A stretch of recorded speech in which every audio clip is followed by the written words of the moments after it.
رسول اللہ رسول اللہ رسول اللہ صلی اللہ علیہ وسلم۔ بسم اللہ الرحمن الرحیم۔ آج کا پروگرام گلہائے نعت پیش خدمت ہے اور اس پروگرام کا میزبان میں ڈاکٹر ایوب ندیم آپ کو خوش آمدید کہتا ہوں۔ ناظرین کرام، جب ہم گلہائے نعت کی بات کرتے ہیں تو ہمارے دل میں پھول کھلتے ہیں، کیونکہ نعت کے پھول اتنے خوبصورت ہیں۔ کئی صدیوں سے انسان ان پھولوں کی مہک سے نہ صرف معطر ہو رہے ہیں بلکہ ان پھولوں کو دیکھ کر وہ ایک ایسی راحت محسوس کرتے ہیں کہ ایسی راحت کسی اور چیز کو دیکھنے میں اور پڑھنے میں نہیں ہے۔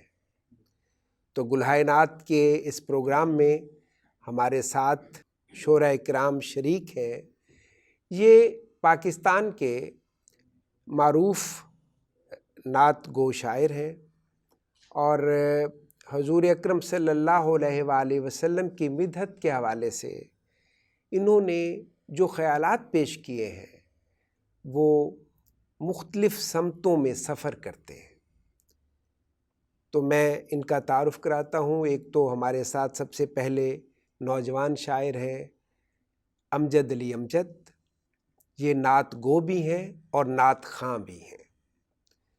ان کے ساتھ تشریف رکھتے ہیں ڈاکٹر ایم ابرار، جو بہت سی تنظیموں کے محرک ہیں، بہت سی تنظیموں کے روح رواں ہیں اور ادبی طور پر بھی انہوں نے ہمیشہ نعت کے علم کو بلند رکھا ہے۔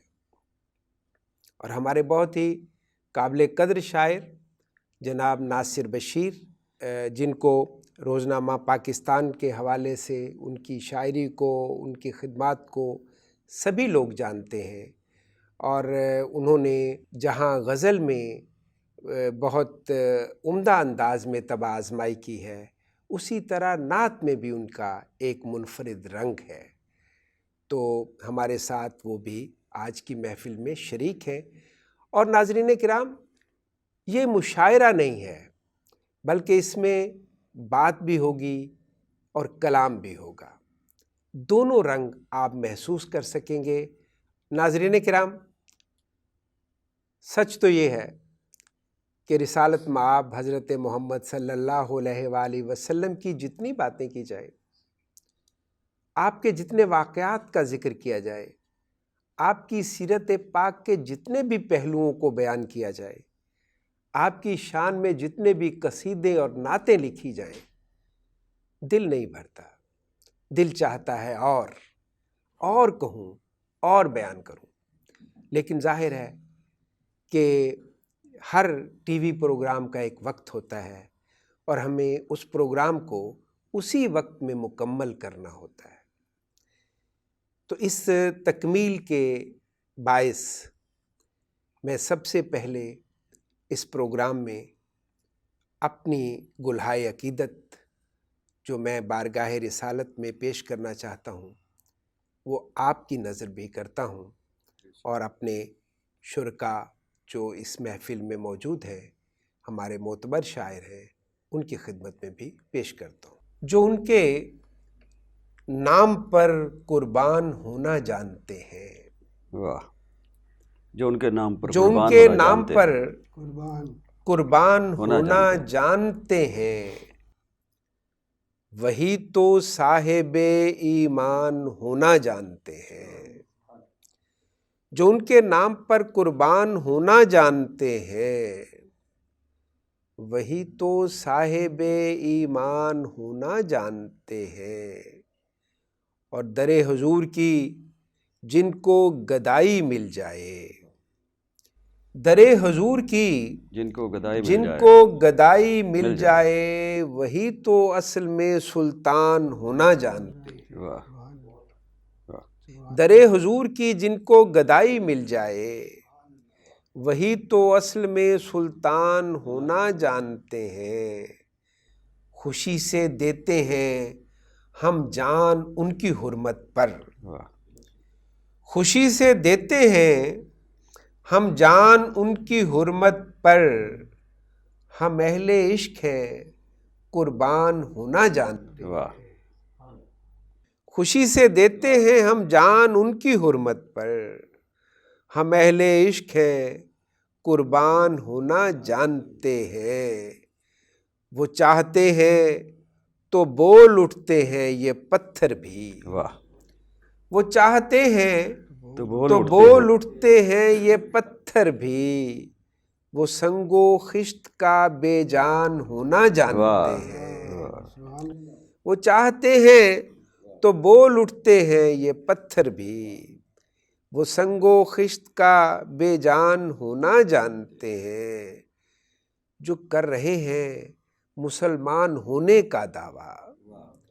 جو کر رہے ہیں مسلمان ہونے کا دعویٰ، بہت ہی کم ہے جو انسان ہونا جانتے ہیں، جو کر رہے ہیں مسلمان ہونے کا دعویٰ، بہت ہی کم ہے جو انسان ہونا جانتے ہیں، عدو جو چال چلے خوب ہم سمجھتے ہیں، ناصر صاحب، عدو جو چال چلے خوب ہم سمجھتے ہیں، جو امتی ہیں دربان ہونا جانتے ہیں، عدو جو چال چلے خوب ہم سمجھتے ہیں، جو امتی ہیں وہ دربان ہونا جانتے ہیں، لٹاتا کون کسی پر ہے سارا گھر ایوب، لٹاتا کون کسی پر ہے سارا گھر ایوب، مگر جو بکر یا عثمان ہونا جانتے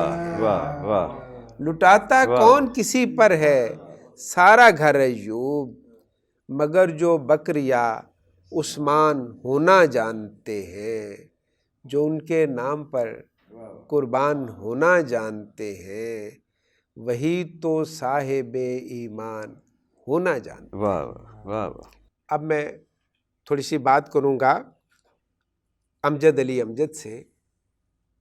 امجد، آپ نعت گو بھی ہیں اور نعت خواں بھی ہیں، تو ہم آپ سے جو نعتیہ جو نعت خوانی کا جو پہلو ہے اس سے تو ہم واقف ہوں گے پروگرام کے آخر میں۔ آپ یہ بتائیے کہ آپ ابھی سے نعت کی طرف مائل ہیں، تو اس کا کوئی خاص سبب ہے؟ جی، بسم اللہ الرحمن الرحیم۔ اس دنیا میں ہر کسی کے دل کے قریب کوئی نہ کوئی ضرور ہوتا ہے،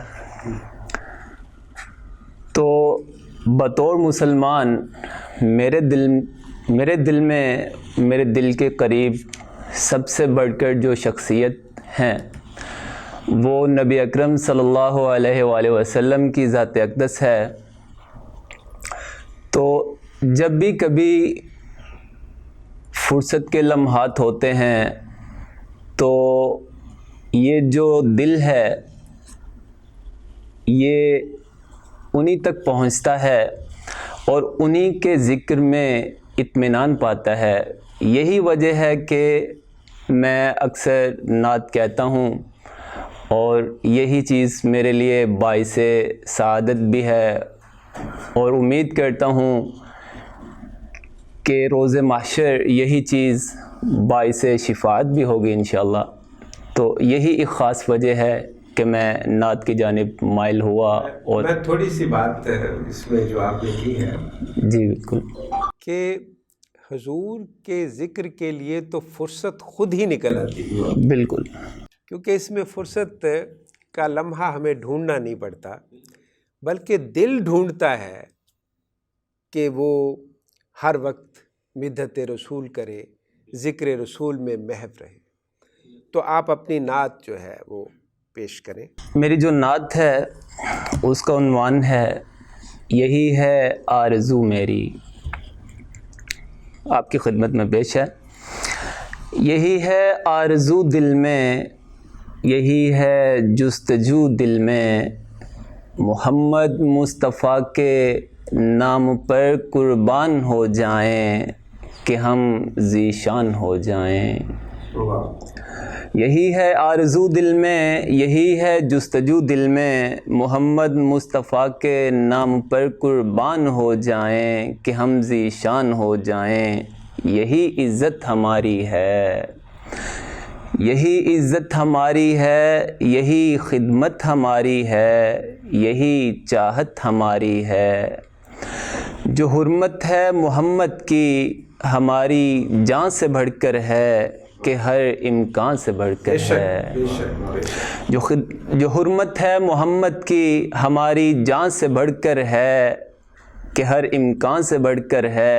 یہاں کیوں مصلحت آئے ہمیں ان سے نہیں بڑھ کر، کوئی سلطان ہو چاہے کسی لمبی کہانی کا کوئی عنوان ہو چاہے، ہمیں تو ان سے الفت ہے، ہمیں تو ان سے الفت ہے، محبت ہے، محبت ہے، عقیدت ہے، عقیدت ہے۔ یہی ایمان ہے اپنا محمد مصطفیٰ کے نام پر قربان ہو جانا، صداقت تھام لینا اور ایک انسان ہو جانا۔ یہاں کیوں مصلحت آئے، یہاں کیوں مصلحت آئے۔ بہت شکریہ۔ تو یہ آپ کی نعتیہ نظم ہے ماشاءاللہ، جو ہم نے سنی اور اس سے ایک خاص ایک سرور اور ایک خاص کیفیت محسوس کی۔ ہمارے ڈاکٹر ابرار صاحب، میں آپ سے کچھ بات کرنا چاہوں گا کہ دیکھیے، ہر جو نعت گو ہے وہ ایک خواہش میں مبتلا ہے، اور وہ خواہش ہے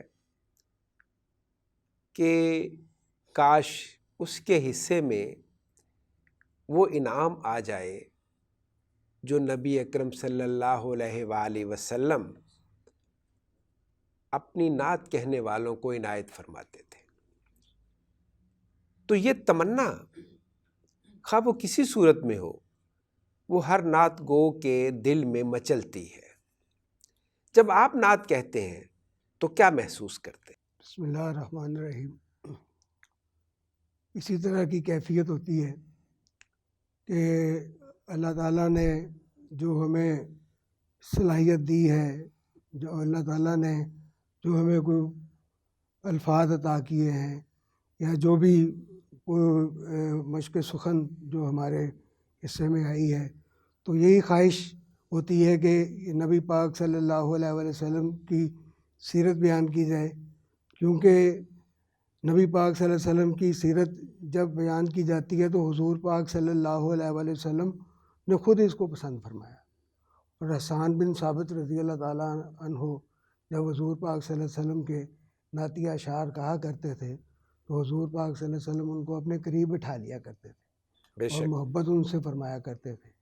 اور یہی محبت جو ہے وہ ہم لوگ چاہتے ہیں کہ ہم جب حضور پاک صلی اللہ علیہ وسلم کے سامنے ان کے حضور پیش ہوں تو ہمیں یہ کہہ کر پکارا جائے کہ وہ میرا ثنا خواں آیا ہے، وہ میری نعت کہنے والا آیا ہے، تو اس سے بڑا اعزاز ہمارے لیے اور کیا ہو سکتا ہے۔ ماشاءاللہ ماشاءاللہ، بے شک اور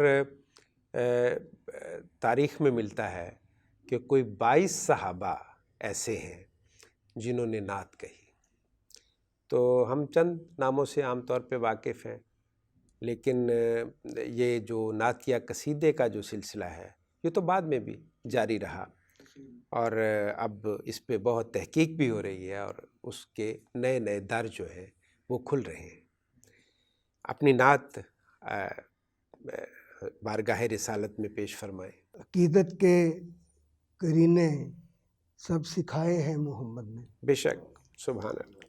عقیدت کے قرینے سب سکھائے ہیں محمد نے، ہمیں رستے وفاؤں کے دکھائے ہیں محمد نے۔ سبحان اللہ، بے شک۔ عقیدت کے قرینے سب سکھائے ہیں محمد نے، ہمیں رستے وفاؤں کے دکھائے ہیں محمد نے، اور بہاریں ہی بہاریں ہیں مدینے میں جہاں دیکھو، بہاریں ہی بہاریں ہیں مدینے میں جہاں دیکھو، مہکتے سب جہاں گلشن سجائے ہیں محمد نے، سبحان اللہ.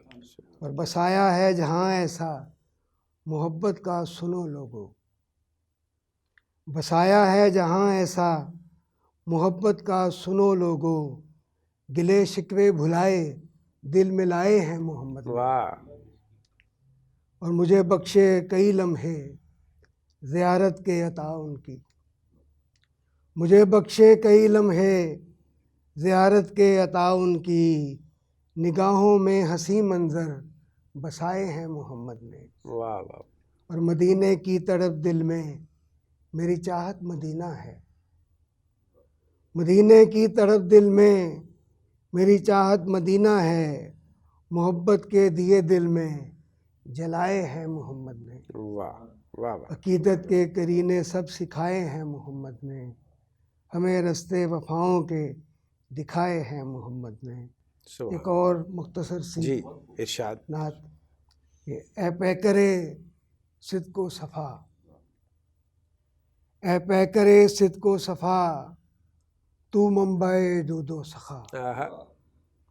واہ اے واہ. پیکرے بے شک. صدق و صفا، تو منبع جود و سخا، صورت تیری سیرت تیری، صورت تیری سیرت تیری سب سے الگ سب سے جدا. واہ واہ واہ. صورت تیری سیرت تیری سب سے الگ سب سے جدا، اور ملتا رہے دل کو سکون. واہ. ملتا رہے دل کو سکون، دیکھوں تیرا گنبد ہرا. آہا. ملتا رہے دل کو سکون، دیکھوں تیرا گنبد ہرا. گنبد ہرا. اور بارش کرم کی ہو گئی، بارش کرم کی ہو گئی، تیری نظر تیری عطا. آہا. سبحان اللہ. بارش سبحان کرم اللہ. کی ہو گئی، تیری تیری نظر. نظر تیری عطا. اور باطل ہوا ہے سرنگوں، باطل ہوا ہے سرنگوں، ہے گونجتی حق کی صدا. باطل ہوا ہے سرنگوں، ہے گونجتی حق کی صدا. صدا. اور سارے نبی ہیں محترم، سارے نبی ہیں محترم، ہے مرتبہ تیرا جدا. واہ واہ واہ. اے پیکرے صدق و صفا، تو منبع جود و سخا. آپ کے جو پہلا مصرع ہے، اسی مصرع میں حضور کی 2 صفات کا ذکر ہے، صدق و صفا اور جود و سخا. اس حوالے سے کچھ کہیے. جی حضور پاک صلی اللہ علیہ وآلہ وسلم نبوت سے پہلے ہی اپنے معاشرے میں صادق اور امین کے لقب سے پکارے جاتے تھے. اور جب حضور پاک صلی اللہ علیہ وسلم پر وحی نازل ہوئی تو اس وقت جب دعوت کا سلسلہ شروع ہوا تو آپ کفار کو مائل کر رہے تھے اپنی طرف، لیکن مشکلات کا سامنا تھا کیونکہ بڑے بڑے سرداروں کی سرداری جاتی نظر آ رہی تھی. حضور پاک صلی اللہ علیہ وسلم کو بڑی مشکلات ہوئیں. تو اسی سلسلے میں آپ نے اپنی ساری قوم کو ایک پہاڑ پر اکٹھا کیا، اور پہاڑ پر کھڑے ہو کر انہوں نے کہا کہ اگر میں کہوں کہ پہاڑ کی دوسری جانب ایک بہت بڑا لشکر آ رہا ہے جو تمہیں تباہ و برباد کر دے گا تو تم مان لو گے؟ سب نے یک زباں ہو کر کہا تھا کہ آپ صادق اور امین ہیں، آپ جو کہیں گے آپ. یعنی آپ کی صداقت مستند تھی اور اہل مکہ اس کو تسلیم کرتے تھے. اور آپ کے امین ہونے کی اس سے بڑی دلیل کیا ہوگی کہ جب آپ ہجرت فرما رہے تھے تو امانتیں حضرت علی کے سپرد کر دیں کہ یہ سب کو واپس کر کے آنا. تو ہجرت کرتے ہوئے بھی آپ کو امانتیں یاد تھیں اور آپ ان کو لوٹانا چاہتے تھے. تو سبحان اللہ، آپ کی سیرت کا ہر پہلو اتنا خوبصورت اور اتنا روشن ہے کہ جس سے ہم اپنے آنکھوں کا نور حاصل کر سکتے ہیں اور ہم راستہ دیکھ سکتے ہیں، اور وہ راستہ جو صراط مستقیم ہے. جی دوسرے مصرع کی جو آپ نے بات کی، جود و سخا، جود و سخا کی، تو وہ ایک دفعہ یہ رمضان مبارک ہی تھا اور آپ کے گھر میں افطاری کے لیے چند کھجوریں تھیں اور ایک سائل نے صدا دے دی. ساحل کا بھی روزہ تھا، تو آپ صلی اللہ علیہ وسلم نے حضرت عائشہ صدیقہ رضی اللہ تعالیٰ عنہ سے پوچھا کہ گھر میں کچھ ہے؟ تو انہوں نے کہا کہ یہ چند کھجوریں ہیں، تو نبی پاک صلی اللہ علیہ وآلہ وسلم وہ کھجوریں اس ساحل کو دے دیں اور خود پانی کے ساتھ روزہ افطار کیا۔ یہ اس سے بڑی ان کی سخاوت۔ سبحان اللہ، یہ تو ایک پہلو ہے کہ نبی اکرم صلی اللہ علیہ وآلہ وسلم کے پاس جو بھی ہوتا تھا، اگر کوئی سائل آتا تو آپ اس کو عنایت کر دیتے۔ لیکن یہ جو جود و سخا کا پہلو ہے، یہ اس سے کہیں آگے بھی ہے۔ حضرت شیمہ جو آپ کی رضائی بہن تھیں، وہ جنگ تبوک کے جب جنگ تبوک میں قیدی ہو گئے بہت سے لوگ، تو وہ تشریف لائیں اور نبی اکرم صلی اللہ علیہ وآلہ وسلم سے عرض کیا، کیونکہ سارے قبیلے نے یہ کہا کہ اگر آپ جائیں گی تو حضور آپ کی بات مان لیں گے۔ تو انہوں نے آ کے عرض کیا کہ یا رسول اللہ صلی اللہ علیہ وآلہ وسلم، میرے قبیلے کے قیدی رہا کر دیجیے، کیونکہ میں آپ کی رضائی بہن ہوں۔ تو حضور نے اپنی جود و سخا کے طفیل، ان کے قبیلے کے تمام قیدی نہ صرف رہا کیے بلکہ ان کو تحفے بھی دیے کہ یہ میری رضائی بہن کے قبیلے کے لوگ ہیں۔ تو یہ ہے اس سخاوت کا انداز اور اس عنایت کا اسلوب۔ سبحان اللہ۔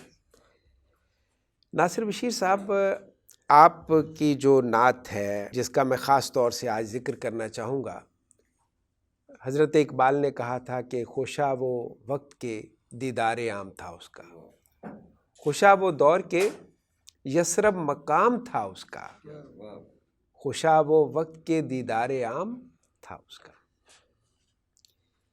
تو یہ وہ شعر ہے جس سے ہمارے شاعروں نے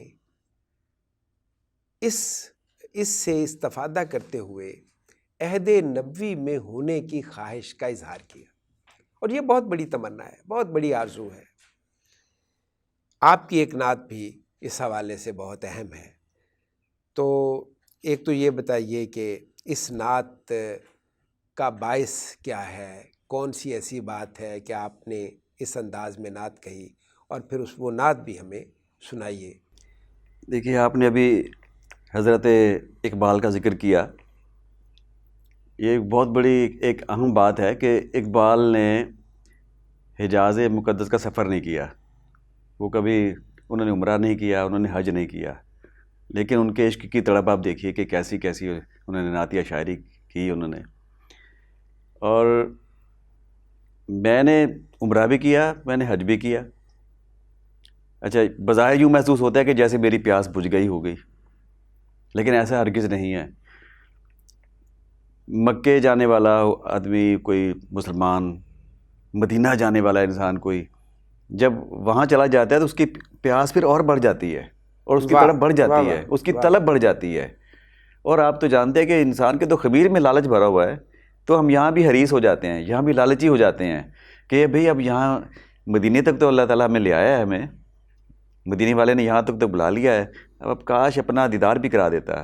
یہ اصل میں تڑپ تھی، یہ کہ میرے اندر ایسا محسوس ہوتا ہے کہ مجھے اپنا عشق میرا جو ہے وہ ابھی زندہ ہے، ابھی یہ نہیں ہوا کہ میری کوئی پیاس بجھ گئی ہے، میں مدینہ منورہ میں ہو آیا ہوں، میں گنبد خضرا میں نے دیکھ لیا، میں نے مسجد نبی میں نمازیں پڑھ لی، اور گلیاں محلے دیکھ لیے سارے، میں نے وہ کوچہ بازار سارے دیکھ لیے۔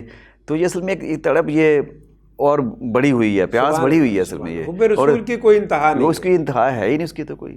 اور یہ وہ پھول ہے، یہ عقیدت کا وہ پھول ہے جو کبھی نہیں مرجھاتا۔ سارے پھول دنیاوی پھول مرجھا جائیں گے، سب کے رنگ بکھر جاتے ہیں، سب کی پتیاں بکھر جاتی ہیں، لیکن یہ جو آپ نے بات شروع میں کہی گلہائے نعت، یہ گلہائے نعت جو ہے، جو نعت کے جو گل ہیں، ان کی پتیاں کبھی نہیں بکھرنے والی، ان کی خوشبو نہیں کبھی جانے والی۔ یہ بہار عارضی نہیں ہے، یہ ہمیشہ رہنے والی ہے، یہ قیامت کے روز تک یہ نعت لکھی جاتی رہے گی، اور قیامت کے روز تک یہ پھول کھلے ہی رہیں گے۔ اور ہمارے دلوں میں بھی، ہماری بھی جب تک آخری سانس ہے اس وقت تک یہ نبی کی محبت ہمارے اندر رہے گی، اور یہ خواہش بھی کہیں نہ کہیں رہے گی کہ کاش ہم ان کو دیکھ لیتے۔ تو یہ جو آپ نے جس کا ذکر کیا شعر کا، وہ اسی حوالے سے ہے، تو اگر کہیں تو میں آپ کو وہ نعت میں پیش بھی کر دیتا ہوں۔ میں تو اس کے چند شعر ہیں اس نعت کے۔ ہاتھ میں کاسا میرے جسم پہ جبہ ہوتا، آہا، ہاتھ میں کاسا میرے جسم پہ جبہ ہوتا، آپ کے عہد میں ہوتا تو میں کیسا ہوتا، اپنی آنکھیں کہیں رکھ دیتا نمائش کے لیے، اپنی آنکھیں کہیں رکھ دیتا نمائش کے لیے، میں نے ایک بار اگر آپ کو دیکھا ہوتا، سبحان اللہ، سبحان اللہ، کیا کہ میں نے ایک بار اگر آپ کو دیکھا ہوتا، اپنی آنکھیں کہیں رکھ دیتا نمائش کے لیے، میں نے ایک بار اگر آپ کو دیکھا ہوتا، روز پھرتا میں مدینے کے گلی کوچوں میں، سبحان اللہ، روز پھرتا میں مدینے کے گلی کوچوں میں، روبرو چشم گناہ گار کے کیا کیا ہوتا، آپ کے پاؤں میری خاک نے چومے ہوتے، آہا، آپ کے پاؤں میری خاک نے چومے ہوتے، کاش مکے سے مدینے کا میں رستہ ہوتا، آپ کے پاؤں میری خاک نے چومے ہوتے، کاش مکے سے مدینے کا میں رستہ ہوتا، اور دیکھیے کہ اپنے نزدیک بٹھا لیتے مجھے پیار سے آپ۔ واہ، یہ واہ، اصل میں خواہش ہے کہ اس زمانے میں، اس مقدس دور میں، اس پاک زمانے میں ہم ہوتے تو کاش ہم بھی آپ کے قریب بیٹھے ہوتے، آپ کو دیکھتے، اپنے نزدیک بٹھا لیتے مجھے پیار سے آپ، میں خطا کار سے ہی پھر بھی چہیتا ہوتا، واہ، واہ، واہ، واہ، میں خطا کار سے ہی پھر بھی چہیتا ہوتا، بیٹھ کر مجلس اقدس میں سناتا نعتیں، آہا، بیٹھ کر مجلس اقدس میں سناتا نعتیں، میں نہ ہوتا تو کوئی میرے ہی جیسا ہوتا، واہ، واہ، اور مکتا دیکھیے، عمر بھر قریائے تاریک میں رہتا ناصر، عمر بھر قریائے تاریک میں رہتا ناصر، آپ کا نام اگر دل پہ نہ لکھا ہوتا، ہاتھ کیا میں کہنا کاسا میرے جسم پہ جبہ ہوتا، آپ کے عہد میں ہوتا تو میں کیسا ہوتا۔ سبحان اللہ، سبحان اللہ۔ جناب ناظرین کرام، غور کیجیے کہ عہد نبوی میں صلی اللہ علیہ وآلہ وسلم، عہد نبوی میں جب صحابہ کرام حضور کے ارد گرد بیٹھ کر، حضور کے قریب بیٹھ کر جب نعت سناتے تھے تو کیا منظر ہوگا، اس منظر کو آپ سوچ بھی نہیں سکتے کہ کیا سرور ہوگا، کیا کیفیت ہوگی، کیا سرشاری ہوگی۔ اور نبی اکرم صلی اللہ علیہ وآلہ وسلم ان کے اشعار سن کر کس طرح مسکراتے ہوں گے اور کس طرح پسند فرماتے ہوں گے۔ تو یہ ایک عجب منظر ہے جس کو شاید ہم نگاہ تخیل سے تو دیکھ سکتے ہیں، حقیقت میں نہیں دیکھ سکتے، مگر ہم ان کے بہت پیچھے، حضور کے ثنا خوانوں کے بہت پیچھے کہیں نہ کہیں حضور کی نعت کہہ کر اپنے لیے کوئی نہ کوئی جگہ بنا سکتے ہیں۔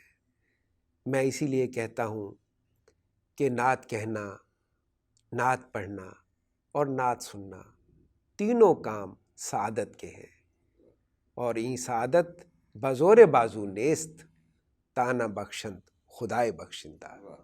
جن کو اللہ یہ توفیق دیتا ہے وہی نعت کہتے ہیں، وہی نعت پڑھتے ہیں اور وہی نعت سنتے ہیں۔ ناصر بشیر صاحب سے اب ہم ایک اور نعت بھی سنیں گے، اور یہ ذرا مختلف ہوگی پہلی نعت سے۔ ظاہر ہے کہ وہ تو عہد نبوی میں ہونے کی خواہش کا اظہار کیا ہے اس میں ناصر بشیر صاحب نے، لیکن اس نعت میں ان کا رنگ اس سے مختلف ہے۔ جی ایک اور نعت پیش کرتا ہوں جناب، آپ کے حکم پہ۔ سیرت کروں بیان صفات نبی لکھوں، آہا، سیرت کروں بیان صفات نبی لکھوں، اذن سخن ملے تو میں نعت نبی لکھوں، آہا، سبحان اللہ۔ سیرت کروں بیان صفات نبی لکھوں، اذن سخن ملے تو میں نعت نبی لکھوں، ہر کیفیت میں آپ میرے ساتھ ساتھ ہیں، واہ، ہر کیفیت میں آپ میرے ساتھ ساتھ ہیں، روتے رلاتے ہنستے ہنساتے نبی لکھوں، واہ، واہ، واہ، ہر کیفیت میں آپ میرے ساتھ ساتھ ہیں، روتے رلاتے ہنستے ہنساتے نبی لکھوں، خالق نے مال حسن فراواں انہیں دیا، خالق نے مال حسن فراواں انہیں دیا، گلزار دہر کو میں زکوٰۃ نبی لکھوں، واہ، واہ، خالق نے مال حسن فراواں انہیں دیا، گلزار دہر کو میں زکوٰۃ نبی لکھوں، میں ربط و صبر و ضبط سے واقف نہیں ابھی، میں ربط و صبر و ضبط سے واقف نہیں ابھی، کس طرح واقعات حیات نبی لکھوں، میں ربط و صبر و ضبط سے واقف نہیں ابھی، کس طرح واقعات حیات نبی لکھوں، مجھ سا گناہ گار بھی آیا ہے راہ پر، واہ واہ واہ، مجھ سا گناہ گار بھی آیا ہے راہ پر، اس کو بھی میں عنایت ذات نبی لکھوں، مجھ سا گناہ گار بھی آیا ہے راہ پر، اس کو بھی میں عنایت ذات نبی لکھوں، ناصر بشیر جب مجھے آتا نہیں قرار، واہ واہ، مگتا ہے ناصر بشیر جب مجھے آتا نہیں قرار، جی آپ چاہتا ہے کہ نعت نبی لکھوں، سبحان اللہ، سیرت کروں بیان صفات نبی لکھوں، اذن سخن ملے تو میں نعت نبی لکھوں، سیرت کروں بیان صفات نبی لکھوں، اذن سخن ملے تو میں نعت نبی لکھوں۔ ماشاء اللہ، سبحان اللہ، حضور کی شان میں تو ہر لفظ اس بات کا تقاضا کرتا ہے کہ ہماری زبان سے سبحان اللہ نکلے اور حضور کا نام آئے تو ہم درود پڑھنے والوں میں شامل ہو جائیں۔ ناظرین کرام، نعتیہ قصائد عہد نبوی میں ان کا آغاز ہوا۔ حضرت حسان بن ثابت، حضرت عبداللہ بن رواحہ اور حضرت کعب بن زہیر کے نعتیہ قصائد اس دور میں مشہور ہوئے، اور اس کے بعد تابعین نے بھی نعتیہ قصائد لکھے، جن میں حضرت امام بوصیری رحمۃ اللہ علیہ، جن کا نام محمد بن سعید تھا اور جن کا لقب شرف الدین تھا، ان کا نعتیہ قصیدہ بردہ شریف کے نام سے، قصیدہ بردہ شریف کے نام سے اتنی شہرت پا چکا ہے کہ آپ سب اس قصیدے سے واقف ہیں۔ تو آج کے اس پروگرام کا اختتام ہم اس قصیدے پر کریں گے، جس میں قصیدے کے لفظ بھی ہیں اور اس کا اردو ترجمہ بھی شامل ہے، اور یہ نعتیہ قصیدہ پیش کریں گے امجد علی امجد۔ اور اس کے ساتھ ہی میں اس پروگرام کے اختتام کی طرف جاتے ہوئے آپ سے اجازت چاہوں گا، اور اپنے مہمان جو آج اس محفل میں شریک ہوئے، جناب ناصر بشیر، جناب ڈاکٹر ایم ابرار اور امجد علی امجد، ان کا شکریہ بھی ادا کروں گا۔ اب آئیے قصیدہ بردہ شریف سنتے ہیں اور اسی کے ساتھ آپ سے اجازت چاہتے ہیں۔ مولاي صل وسلم دائما ابدا على حبيبك خير الخلق كلهم، مولاي صل وسلم دائما ابدا على حبيبك خير الخلق كلهم۔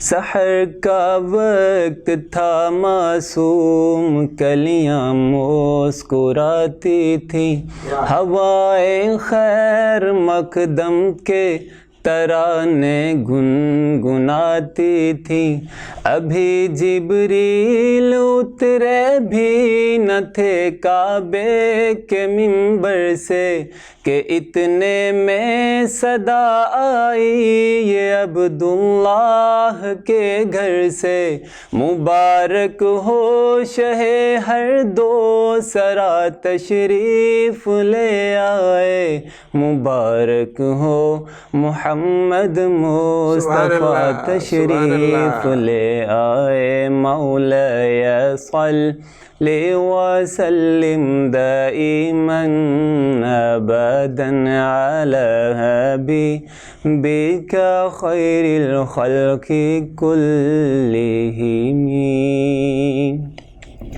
نہ کوئی آپ جیسا ہوگا، نہ کوئی آپ جیسا تھا، کوئی یوسف سے پوچھے مصطفیٰ کا حسن کیسا تھا، زمین و آسمان میں کوئی بھی مثال نہ ملے، مولاي صل وسلم دائما ابدا على حبيبك خير الخلق كلهم. وہ محمد فخر عالم بادشاہ انس و جاں، سرور کونین سلطان عرب شاہ عجم، ایک دن جبریل سے کہنے لگے شاہ امم، تم نے دیکھا ہے جہاں بتلاؤ تو کیسے ہیں ہم، عرض کی جبریل نے اے شاہدی اے محترم، آپ کا کوئی مماثل ہی نہیں رب کی قسم، هو الحبیب الذی ترجى شفاعته لكل هول من الأهوال مقتحم، مولاي صل وسلم دائما ابدا على حبيبك خير الخلق كلهم، مولاي صل وسلم دائما ابدا على حبيبك خير الخلق كلهم. سبحان اللہ. رسول اللہ رسول اللہ رسول